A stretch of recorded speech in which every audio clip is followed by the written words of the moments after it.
The states could also challenge the government on violations of Article 1, Section 9 without initial financial investment or without placing solvency in the hands of a judge.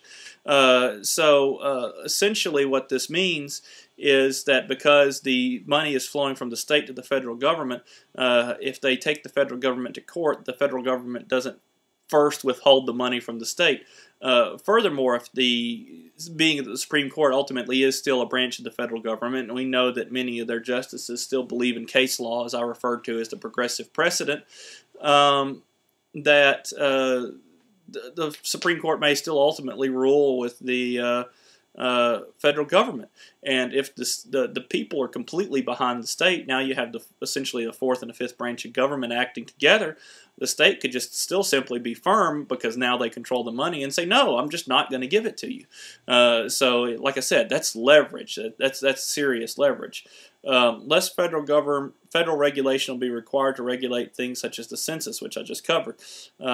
Today, states court illegal immigrants in the census because they gain both money and representation without any negative consequences, and concerns regarding Big Brother are reduced because the federal government does not know who you are anymore. It's important to point out that James Madison's tax system is incompatible with the fair tax. The fair tax is a very popular plan out there. It's important to point out the fair tax is essentially a national tax system. Madison's tax is a state system. The fair tax does not prevent the federal government from coming back and restoring the income tax. Then the fair tax is basically what we would call a VAT tax.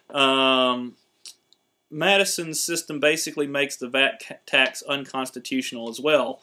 Again, see Article 1, Section 9. It's a different clause in there, but basically it says that taxes have to be collected in proportion to the states, which that's what we were talking about earlier, that it's in proportion to the representation.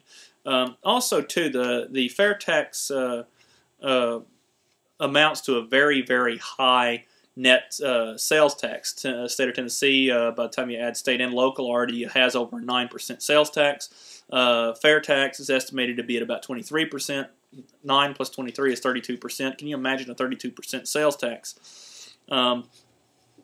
If one state were to adopt the fair tax and another state does not, then the adopting state would lose sales revenue due to purchases crossing the border, and then we might actually wind up having to involve the federal government in interstate commerce. Again, that's the last thing we really need to do. Lastly, Greece had a national sales tax as well as the European VAT tax, and the effect was a very high net sales tax, just like I was saying the fair tax would give you. What wound up happening is, a lot of people say you can't commit sales tax fraud. Well, that's not true. You can commit sales tax fraud just as easy, if not easier, than you can income tax fraud. In fact, that could be a very strong case for saying just don't keep all of your tax eggs in one basket, to have a diversity of tax systems. Because then you could have property tax, people are less likely to commit fraud there, sales tax, income tax, and if you keep all of them relatively low, I like the 10% number. If they're all combined to less than 10%, if only we were so lucky, then not all of your tax eggs would be in one basket, and the temptation to defraud one or the other would be much less. But anyway, back to Greece. People were conducting their transactions in cash and then just simply not reporting them in order to avoid paying the very high sales tax.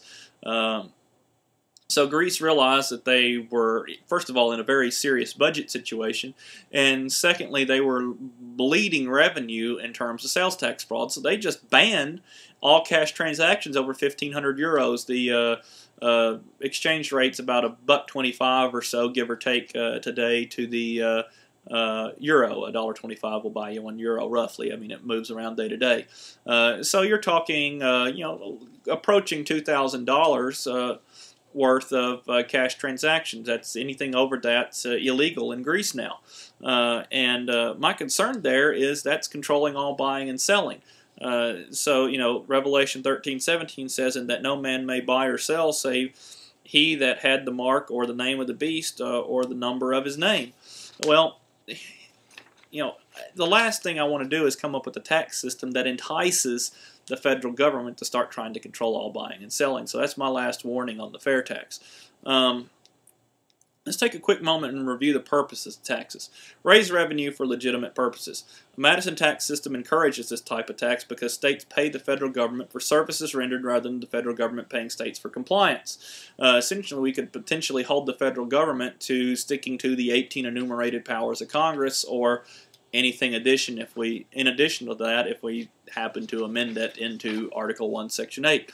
So it'll basically leave the federal government to legitimate purposes for taxes. Economic engineering is another purpose. What you tax is what you discourage, and consequently what you don't tax is what you encourage. If you tax progressively higher income, for example, then you discourage higher incomes. The federal government maintains the constitutional right to collect tariffs.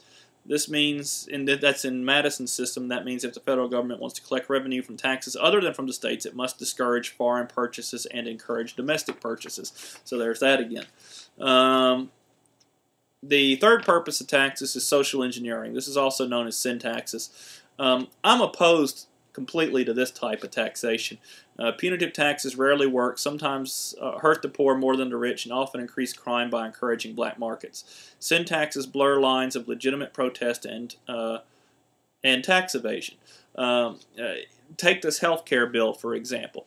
If you object to the federal government telling you what your minimum coverage on health care is, like say you prefer to have a high deductible plan and conduct as many of your medical transactions in cash with a doctor that you happen to know as possible, and then you only want the insurance for your catastrophic losses, like if you go to the hospital and get a $50,000 medical bill, that's what you want your insurance for, then you should be free to do so. If you object to the federal government saying you must basically have a Cadillac plan, and you don't want to pay the 10% penalty for not getting the government's minimum plan, and thus you don't pay that 2% penalty, what are you protesting? The federal government telling you what insurance to purchase, or are you protesting taxes? So essentially this blurs legitimate protest with tax evasion, and that's a very dangerous thing. Ultimately, states could still do this. However, we have more influence over state legislatures than congressional legislatures. Since sin taxes are only 4% of our revenue, in the state of Tennessee anyway, we could reasonably choose as a state not to attempt social engineering punitive taxation. That is one of my stands.